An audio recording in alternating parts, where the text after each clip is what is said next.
नमस्कार। ज्योतिष सहारा for you channel में आपका एक बार फिर स्वागत है। मैं परमपिता परमेश्वर से ये प्रार्थना करता हूँ कि जितने भी दर्शक हैं वो स्वस्थ रहें और खुश रहें। मैंने अपने पिछले वीडियोस में अपने ही हाथ का विश्लेषण, अपने ही हाथ की रेखाओं के बारे में आपको बताया था, जिसमें एक जीवन रेखा और दूसरी विवाह रेखा। जीवन रेखा यानी कि लाइफ लाइन और विवाह रेखा यानी कि मैरिज लाइन।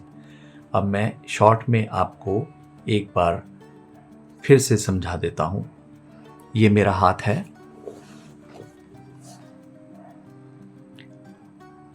ये मेरी जीवन रेखा है, लाइफ लाइन। ये जीवन रेखा यहाँ से चली और ये यहाँ पे आके इसमें गैप आ गया, यहाँ से यहाँ तक इसमें ये गैप आया है। अगर किसी भी गैप को, जीवन रेखा के गैप को मंगल रेखा, ये मंगल रेखा अंदर होती है, मंगल रेखा अगर उसको कवर करती है तो उसका किसी प्रकार से गैप का जीवन रेखा पर या जीवन पर किसी प्रकार से दुष्प्रभाव नहीं पड़ता या कोई विपरीत प्रभाव नहीं पड़ता है। दूसरा, विवाह रेखा के बारे में मैंने आपको बताया था, ये हॉरिजॉन्टल उसमें होती है और यहाँ 0 से पीरियड इसकी गणना शुरू करते हैं और 60 साल तक यहाँ लिटिल फिंगर तक जाती है। जहाँ पर ये रेखा होती है उसमें उस आयु में उसका विवाह होता है। तो ये मेरी रेखा जो है वो बिल्कुल बीच में है, तो मेरा विवाह 30 साल में ही हुआ था।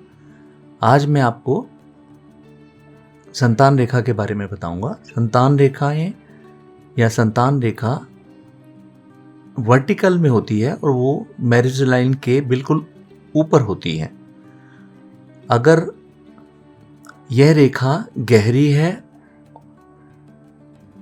तो इसका मतलब है पुत्र, और अगर वो हल्की है या स्लॉन्ट है, थोड़ी सी तिरछी है, तो इसका मतलब है कि वो गर्ल है। तो आप अगर ध्यान से देख पाएं तो मेरे हाथ में ये आपको यहाँ 2 रेखाएं मिलेंगी। तो मेरे 2 पुत्र हैं। इस चीज़ को, संतान को हम एक दूसरी जगह से भी देख सकते हैं। जैसे अंगूठा है, अंगूठा जहाँ अंगूठे की जड़ है, जहाँ वो हथेली के साथ मिलता है, यहाँ पर इस लाइन पर आपको द्वीप से बने दिखाई देंगे। अगर इसमें 2 द्वीप हैं तो 2 संतान होंगी, 1 द्वीप है तो 1 संतान होगी, और 3 द्वीप हैं तो 3 संतान होगी। अगर 2 बड़े द्वीप हैं तो 2 पुत्र, एक बड़ा है और एक छोटा है तो एक पुत्र और दूसरा पुत्री। इस प्रकार से हम संतान के बारे में यहाँ से भी कंफर्म कर सकते हैं। आपको मेरा ये प्रैक्टिकल वीडियो कैसा लगा, मैं जानने के लिए बहुत उत्सुक रहूँगा। जितने भी दर्शक हैं जो मेरे इस चैनल को सब्सक्राइब करेंगे, मैं उनका हाथ का विश्लेषण फ्री करूँगा। और मैं आप सबसे ये अनुरोध करता हूँ कि आप कृपया अपने कोई प्रश्न हो या सुझाव हो तो आप मुझे मेरे ईमेल पर भी भेज सकते हैं। मेरा ईमेल एड्रेस है jyotisaharaforyou@gmail.com। नमस्कार। आपको मेरा ये प्रोग्राम कैसा लगा ज़रूर लिखिएगा। जय हिंद।